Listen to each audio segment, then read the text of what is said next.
What are the duties of the Secretary of State? 3, though, are elections, chief elections officer overseeing elections, certifying elections, libraries and archives, and then corporations and charities. So those are the big 3. Hello world, my name is Data Mining Mike, and today's guest is Dale Whitaker. Dale is a highly qualified accountant who is running for Secretary of State in Washington. Dale Whitaker is your trusted accountant for a transparent tomorrow. Vote Dale Whitaker this November 2024. But first, AI News.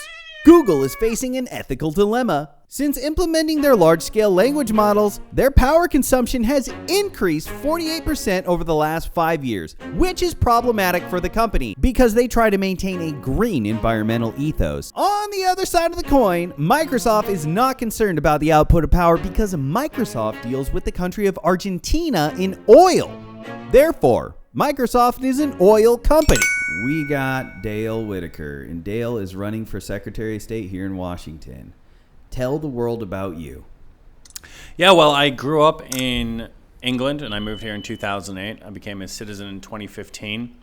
I have a wife, and I have a couple of stepkids and a grandchild, and we have lived in Spokane. She's lived here for 20 plus years. I've been here 16 since I moved to the United States, and we are really passionate about our state and fixing the issues that we have in our state. So for me, I decided to run for Secretary of State because my accounting background lends a lot of technical skills that I believe are applicable to the Secretary of State's office.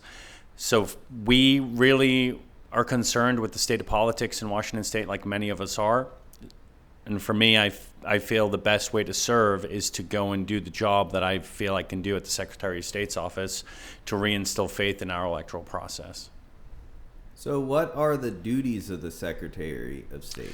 Well, there's a litany. There's about 12 areas or so that we cover. The big 3, though, are elections, chief elections officer overseeing elections, certifying elections, libraries and archives, and then corporations and charities. So those are the big 3 that we actually oversee that people would be well versed in, let's say. Yeah. So tell me about the Secretary of State currently. What's his intelligence system like? Well, there's a couple of issues that we are seeing. The most recent being that he and Bob Ferguson entered into a consent decree with the Washington State Alliance for Retired Americans back in March. And they entered into a consent decree to remove the 30-day residency requirement from all voter registration forms and all other applicable forms in the Secretary of State's office that you would have to declare an oath to when you register to vote. So backstory here is there's a third-party organization called the Washington State for Retired Americans who filed a suit against Steve Hobbs and Bob Ferguson saying that they are violating the they're violating the Voting Rights Act by having a 30-day residency requirement. So instead of going to the legislature and figuring out how we comply with the Voting Rights Act and also maintain the 30-day residency requirement for local and statewide elections, they just said, well, we'll just, yeah, you're right, we'll just completely abolish the 30-day residency requirement for all of the elections. Now, one, that's unconstitutional. Article 6, Section 1 of the Washington State Constitution says you have to be a resident for 30 days. 2, there was a case in 1973, Marston v. Lewis, that's upheld a 50-day residency requirement in the state of Arizona. So if a 50-day residency requirement's good, a 30-day residency requirement's good. Now, we should comply with the Voting Rights Act because if you move from, let's just say, Mark moves from Utah to Washington on voting day, and we have voter registration up until 8 p.m. here in Washington State. If Mark moves here on voting day, he should get to vote for the president or the vice president, right? Because that's a federal ballot, not a local or statewide ballot. Now, the 30-day residency requirement is there so that that person has ties to the community. They're not just transients that are just coming through, right? So there's some good reasons for having that 30-day residency requirement or a 50-day in Arizona is that we want the people voting in our local elections to have community ties in our elections, to understand the issues of that community, because every community has different issues, right? So we want that 30-day residency requirement to remain in place so that we know the folks voting in our local elections have ties to our local elections. Abolishing that means that you can come to Washington State on voting day and you're going to get handed a ballot with all of the races in that area, including the initiatives, by the way, that Let's Go Washington are doing a fantastic job of getting these initiatives on the ballot, so that we can repeal some of these laws that are completely contrary to what the people of Washington State want. So they're going to now be able to impact local elections. They're going to be able to impact these initiative processes when they don't have ties to the local community. So he is doing things he ought not be doing. He's doing things that are unconstitutional. And in my opinion, he is violating his oath of office in doing those things. Damn. Yeah, that's a pretty problematic thing. That seems like a typical Democrat move, to just ship a bunch of homeless up here and have them vote. Give them McDonald's and $100 and then send them back. Well, what's going to happen is you're going to have intentional voting, but you're also going to have those unintentional voters, people who genuinely are moving here, right? And they may move here. It doesn't even have to be on election day. It could be within a 30-day window. So if you move here with 15 days to go to the election, you're not allowed to, by the state constitution, you're not allowed to vote in those local and statewide elections. You can vote in the federal election. The solution is a provisional ballot, and then those provisional ballots get counted after being heavily scrutinized. But they're not doing that. They're just throwing the baby out with the bathwater, and they're saying, no, we just won't have the 30-day residency requirement. You don't get to do that. You don't get to arbitrarily discard the state constitution using a federal court. That's not how that works. So Steve Hobbs, I don't know what his intent is behind this. He doesn't seem to be bothered by it, which is concerning. It's more and more lawlessness is breeding more lawlessness. We have the instance of Chris Reichdahl, who's running for office of superintendent of public instruction. We passed the Parents' Bill of Rights, and then he came out publicly. Parents' Bill of Rights are in law, and he, from his executive office, came out publicly and said, I'm going to instruct my schools not to enforce this. Right? They're just continuously disobeying the rule of law. And we absolutely must start fighting back against it. Because if we don't, we will lose Washington State in the next 4-8 years. I agree. I'm glad that you got a spine and some balls, because there's a lot of Republicans in this state that are very defeatist. I think it's easy to be defeatist. Very easy. One of the things that inspired me to run actually is I was kind of going down that defeatist mentality. I'm an accountant, so I can do my job from anywhere. It doesn't matter where I work, I can work from anywhere, which is why it's actually great being an accountant and running for statewide offices. I can do my job from the road. So when I get those couple hours, I can sit down and pump out some work for my clients. It doesn't hinder me. I don't have to get back to an office. But I was ready. I was talking to my wife, and I was like, "Hey, let's pack up and leave. I don't care where. I don't care if it's just across the border to Idaho. I don't care if it's Texas or Florida. We ought to leave." And we have family here, and we didn't want to do that. And so my thought was, okay, well, if I'm not going to leave, then I'm going to do something. I'm not going to sit here and piss and moan. I'm actually going to get out there and I'm going to do something. And this is my doing something. I feel like I have a skill set that I can go in and I can fix the issues with our electoral system. I can reinstill faith in the voters that our system isn't broken. And I can ensure people that when they come to election observe or when they're casting their ballot, that the system is working as intended and is safe and secure. Mm-hmm. I agree. I think of the bigger issues that the Secretary of State is doing, current one, Hobbs, is he's keeping... Okay, as much as him and other people try to claim that the voter data is available, it's not. I don't have access to the raw voter data in the state. Yeah. You have to get bits and pieces in the counties, and it's like this by design. And so all the shit that he shows, all of his graphs, I don't buy them.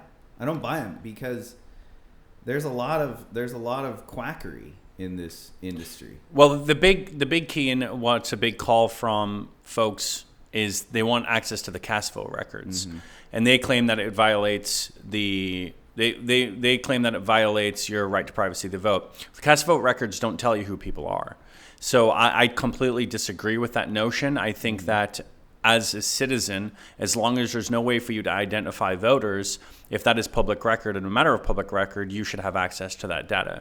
One of the things I'm going to do as Secretary of State is FOIA requests. We're going to diminish FOIA requests by being transparent.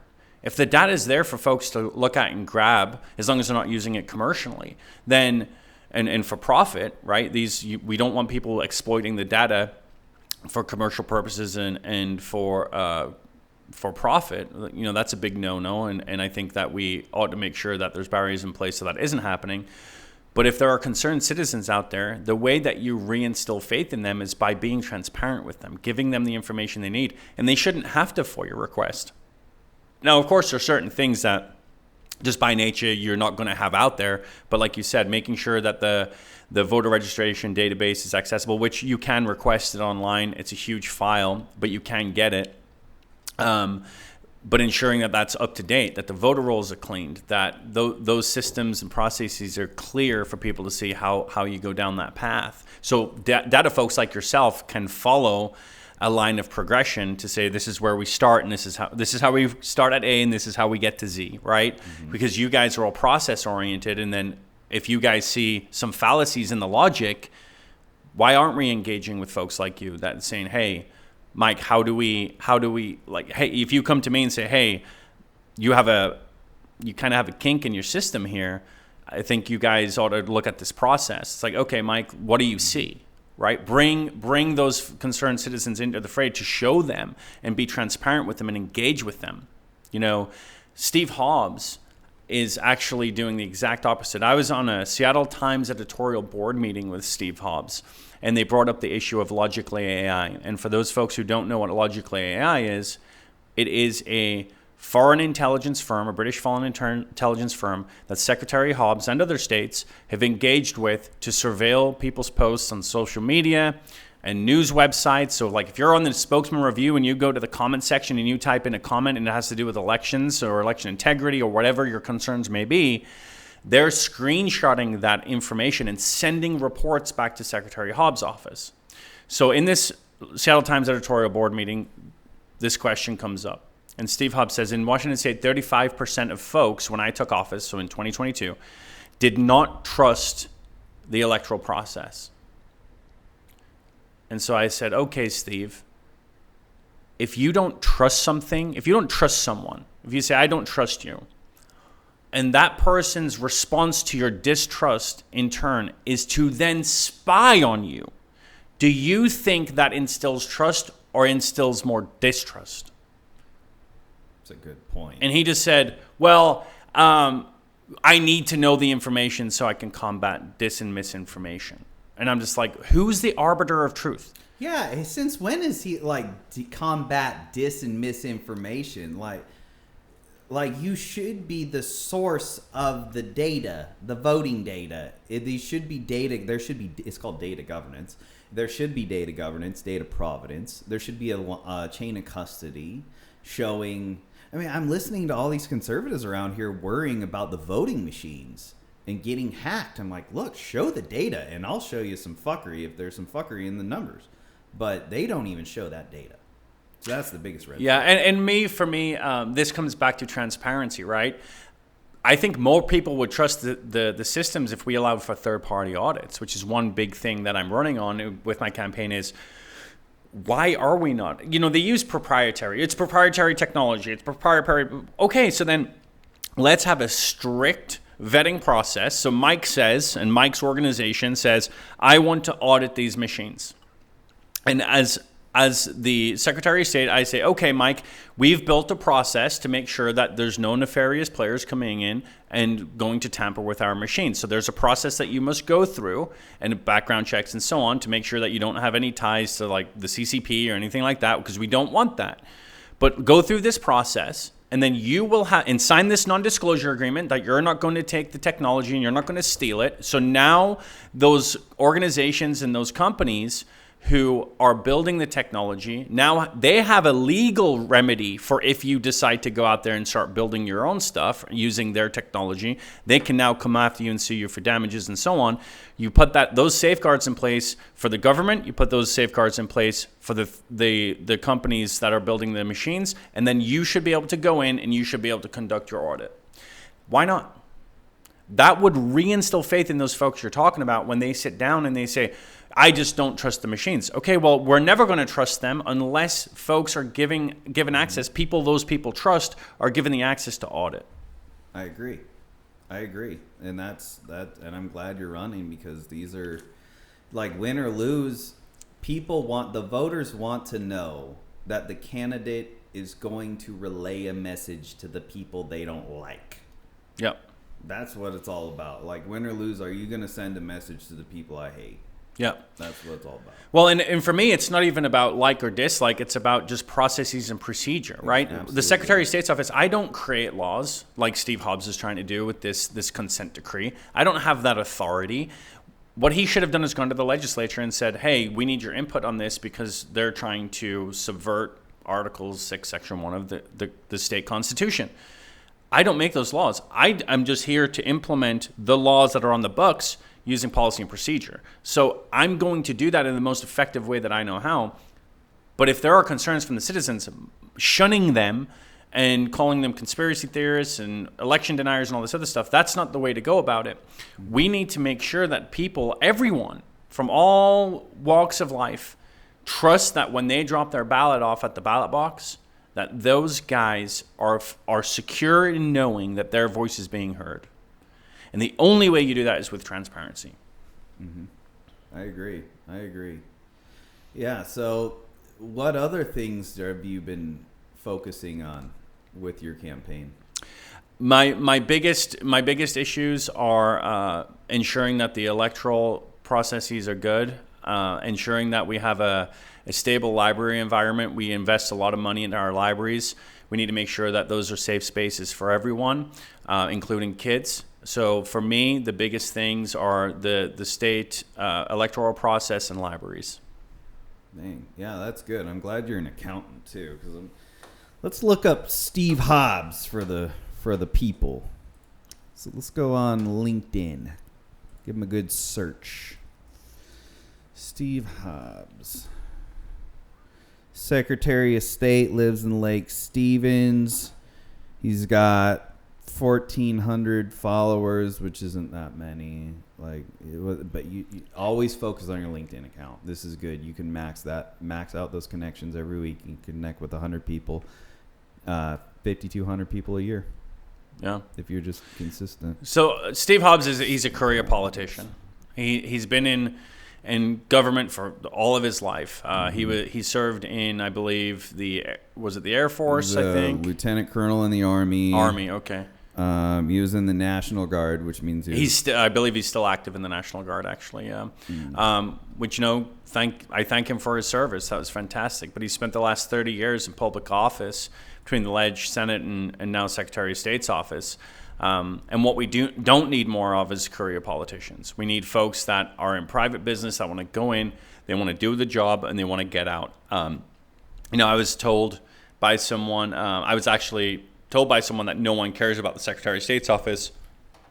Why are you running for this office of all offices for your first time running? It's an important one.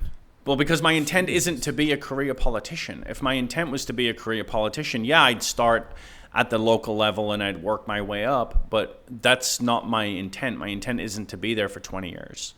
I want to go in, I want to do my job, I want to make sure that folks have faith in the system that is you being utilized to elect those who are going to go represent them. Whether you're a Democrat, Independent, Republican, it doesn't matter. You need to ensure that you have faith in that system so those folks can actually show up to the ballot box and know that the people that are there representing them are meant to be there. I agree. You're right. He is a career politician. And let's see here. His domain profile score is at a 24. And we can check who's all been given him backlinks too.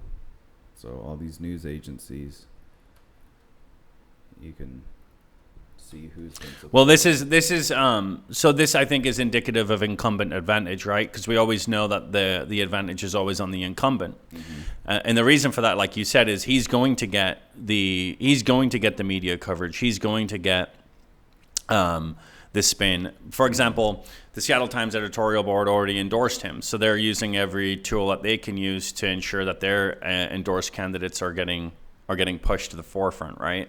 Yeah. Yeah, it's something else. I think if anything, like looking apples to oranges, you just being an accountant and in the accountant field makes you more qualified than Steve Hobbs. Yeah, he has really no private sector experience. He's been in, like I said, he's been in government his whole life. He has no real world applicable skills except for being a politician. And I think that's not what we need right now. What we need right now is someone who can go in there and can work through processes and procedures logically from A to Z and implement real world solutions to a real world problem. If the number is 35% in 2022, I'd love to see what the data is now. Mike, if you can find this data, I'd love to see what the data is now on what the trust is in the electoral process and procedures in Washington State, because, again, surveilling the folks that have these issues isn't the solution to stemming the issues with trust in our electoral process, right? Mm-hmm. And for me, everything I do is data related too. I like to look at data. I like to look at the facts and then come to conclusions based on that information. And then based on those conclusions, start implementing strategy. That's the entire point of what I'm going to do as Secretary of State. And that's science. That is science. That is the party of science. That's what we should be. We should be talking like the Secretary of State shouldn't be a political office. It is a administrative, generally boring office that you're in charge of a lot of all the things you mentioned, libraries to elections and yes, you're right. You should have somebody who understands and can see the big data and it's not about experience. Experience be damned. That's subject to that individual. And that doesn't mean Steve Jobs' experience has been held to. Well, it's being held to a standard. We're trying to hold him to a standard and get him voted out. Yep. Get you elected. That's the point. Well, it is a nonpartisan office technically. The issue is that the political sphere is so divided that you cannot possibly contend as an independent, which I think is unfortunate because we were warned by George Washington on his farewell address about the two-party system. Look, I'm not essentially, I'm running as a Republican because my values align with the Republican Party. I'm not necessarily always in line with everything that every Republican in the world says, right? And I think this goes back to Reagan's big tent. We're a big tent, and we're all Republicans in some form, and we align that way because we mostly align with the party, but we're not always going to agree on everything. So it is unfortunate. This is a nonpartisan office, but Steve Hobbs is mostly aligned with the Democrat values, and I'm mostly aligned with Republican values. Yeah, spying on your competition. That means you reached a level in your mind of what you perceive as true power. So now you're trying to protect it. Yeah, I mean, it's tyranny. I mean, and it's a complete violation of your First Amendment right. If you want to go on social media, you have the right to say whatever you want as long as you're not inciting violence and breaking laws, right? So to me, I think that, look, I don't need to go, and one of my points to Steve when we were talking about this in the Seattle Times editorial board meeting was just go talk to people. Yeah. If you want to know what people are concerned about, go talk to them. They'll tell you. They're not going to be afraid to tell you. Mm-hmm. You don't need to spy on them to find out. Just go have a conversation with them. Host a forum. Bring them to the Secretary of State's office. Get them in a room and sit down and go, look, I've seen you got your guys' post, because he sees it. He doesn't need a third party. He doesn't need to give them a $250,000 contract to go do this. He sees it, right? He doesn't need a third party to do the surveilling for him. He can go online if he's really that concerned. Steve, go online, take an hour a week and go online and just type in elections on Facebook or on Twitter or whatever it is. Go in and just type in the keyword and reach out to those folks directly. He'd gain way more respect that way than he would by surveilling them. Mm-hmm. And you brought up a good point too that I overlooked. It wasn't until I was exploring some of the data, because now I don't know if this is a county thing or if it's a statewide thing, but now there is a box that's checked. You have to check either Democrat or Republican. Yeah. And if you don't check that box, your ballot's not being accepted. Yeah, so that's only for presidential primaries. Okay, so this is to this.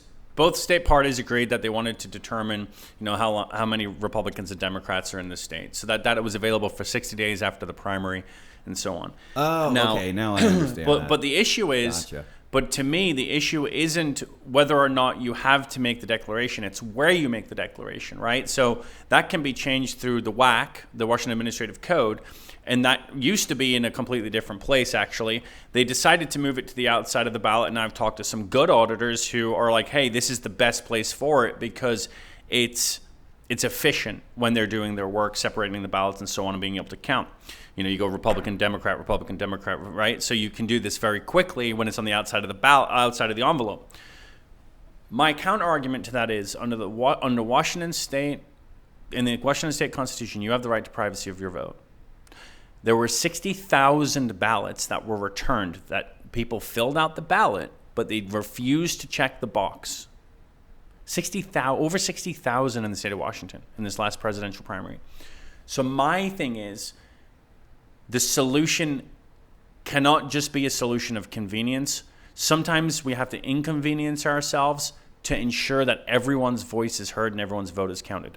That's an unacceptable number for me. 60,000 people, right? That's not just a small percentage of people. That's a large percentage of people that are saying, we don't want this. They spoke with their vote or their non-vote because they were tossed in the trash. That's unacceptable. You should not have to check that box on the outside of the ballot. There are many other ways to do this. Other states do it. Idaho do it a different way. I believe they have a different slip for it. I think it's color-coded. It could be Idaho or Florida. Anyway, the point being is there are other solutions to this problem. There's other ways that we could implement that same system and be efficient. And to me, that's one of the first things I'm going to look at when I become Secretary of State. Yeah, that's a good point. I'm new to all this. Because I remember when I first got the ballot, because I'm glad you clarified that, because I thought it was like all elections they were doing. So that makes sense. It's just to get a census. And I thought, when I sent in my ballot, and I didn't know about this, I checked Democrat. And I'm not the only one. Yes. Did you check Democrat, but did you vote Republican? Yes. Your ballot didn't count. What? Yeah. What? Because it goes in the Democrat pile. So the way that it works is it goes in the Democrat pile, and then they put your ballot in the Democrat pile, and the machines read your ballot in such a way that they read only a certain portion of the ballot. Yeah. Oh, there's one of the safeguards is to prevent cross voting, which is interesting because we have a jungle primary in Washington State. It's not blanket primary, so you don't get always you don't always get a Republican and Democrat. You can get two Democrats, you can get an independent or Republican. There's no reason for not counting your vote still, except for that it would skew the statistical data that they're trying to mine. So, yeah. So, damn. So that's strange. So I did that, and I was thinking of that last night before you came. So I'm like, if I thought of that statistically, 100 other people have thought of that and did that exact same thing because they wanted their vote to get counted. Yeah. But because they were trying to be deceptive on the party, their vote was not counted. So Correct. Mine was not counted. Correct. And one of the other things that people say, well, why wasn't there a box for independent? Well, because there was no independents running on the ballot. So that was kind of the thing. RFK didn't get through the procedural things he had to go through to get on the ballot in Washington State as an independent. So only if there was someone running as an independent would there have been an independent box. That's why there was only Republican and Democrat. Because there are a lot of folks out there who consider themselves independent because they look at issues, not party politics. They look at those independent issues and they go, well, I'm going to vote for this person because they mostly align with my issues in this office, right? So you'll get people that down the ballot, they'll go, Democrat, Republican, Republican, Democrat, Democrat, right? Depending on how those folks align with their values and on issues. So you had a lot of independents that were not happy there was no independent box, but there was a reason for that, and that was because there was technically no independent on the ballot. Yeah, which is crazy. And I've thought about this as I've been mining through the data. Do we need a two-party system? I mean, maybe we do, maybe we don't. All I know is the more I learn, the more I realize I don't know much. Yeah. But do we need one? Because if there was, and my first thought is, if there wasn't a two-party system, that would be an incredible amount of time-consuming, tedious work to try to find. I think what the two-party system is, it gives you a platform to start from, right? You say, okay, I agree with the party on these core tenets, and then now I'm going to build on these issues that are applicable to my office. So I think in a lot of ways it could be a good thing, but I think just the sheer viscosity that we have between the two parties and the unwillingness to come together on things is that divide is continuing to grow, and a lot of it is because of the two-party system. You don't hear about in these elections this person, that person. You hear about this party, that party, the Republicans this, the Democrats that, and it's so divisive that people are. What it creates is a divide within the two parties, the people that are engaged, but then it also completely obfuscates a whole other section of our electorate because they're going, I don't want any part of it. Look how messy it is. They're just throwing stones at each other the whole time, right? So I think it can be a problem too, and it's something that I'm innately aware of. Yeah. It's, and that's something I think about. I'm getting obsessed, and I'm sure you are lately too, with voter behavior, who's voting, where, especially younger men. And I'm starting to look back on my life, I always kind of put that off. Yeah. Because my kids are older now, but when my kids were younger, I always thought, well, I'm not going to vote. I'll just leave it to those that are older than me. They'll put it on and I wasn't voting. It wasn't until Donald Trump that I actually voted. Yeah. Well, I think that is a problem. I think also when you're young, you're living life fast and hard these days, right? Mm-hmm. We live in a world of immediate, so everything is now. So I think a lot of the younger voters do stay home because they've got better things to do with their time, right? Yeah. And I understand that. It's how do we help them to understand it takes 5 minutes for you to fill out your ballot and send it back. And there's plenty of resources out there with information on candidates that you can tap into depending on where you fall politically. So there are resources out there, and the number of resources are only growing based on people's independent viewpoints on certain issues. So you have issue-related organizations, you have party-related organizations, you have nonpartisan organizations that have all of the information at your fingertips. It's just a case of tapping into it and then filling out your ballot. I think that is one of the biggest hurdles. I think you said it was 21 to 34-year-old men don't vote or vote at a much less ratio. Yeah. So how do we engage with those folks? What's interesting them? Mm-hmm. And a lot of those kids I say kids, but up to 34, I'm 34. But a lot of those people are focused on their education, or they're focused on building a business, or they're trying to provide. They're trying to see where they fit in the world. What do I want to do, right? Because we're in today's age, we have a litany of options and career paths. And I think a lot of those guys are out there going, I'm going to do a little bit of this, I'm going to do a little bit of that, I'm going to find what I enjoy before I really settle into things. So they're living life a little hard and fast, and they're not really thinking about voting. So that is a hurdle we have to overcome, and we're going to look at that for sure. Yeah, that's for sure. So let's see here. We're at 34 minutes.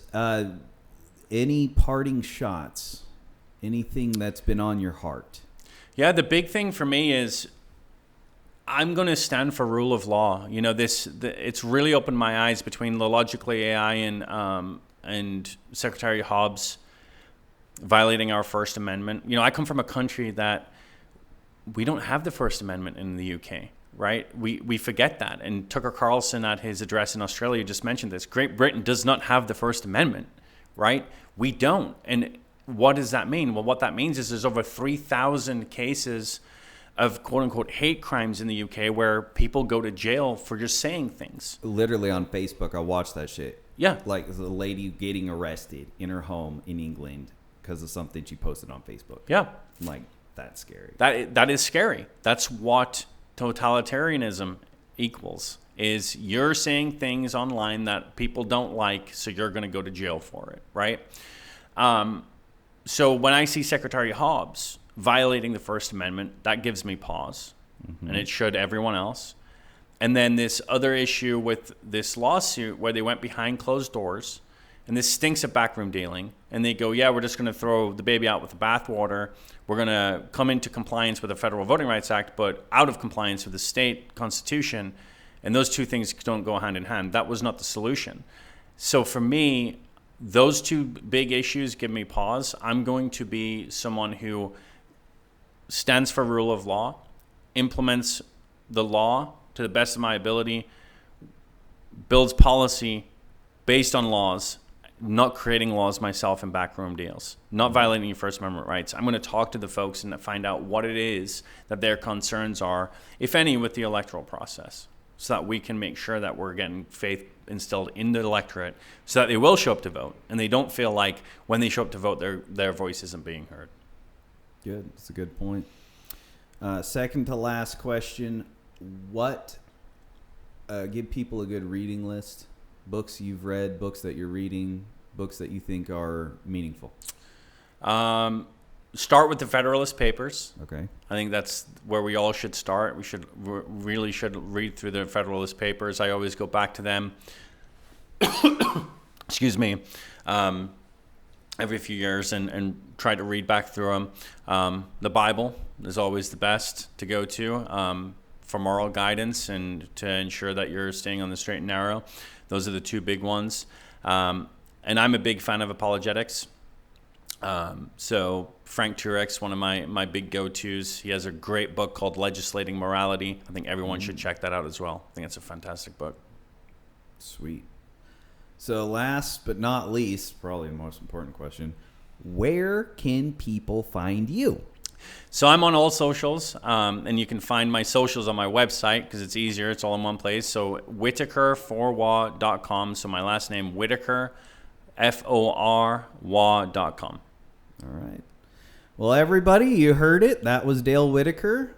I hope he gets elected. I hope you guys get out there this election season and vote and exercise your constitutional rights, because there's a lot of people that don't do that. Be sure to check out Dale on all of his socials he mentioned. Be sure to subscribe and subscribe to his channels too. And smash the bell for more updates. Thank you, everybody. Bye.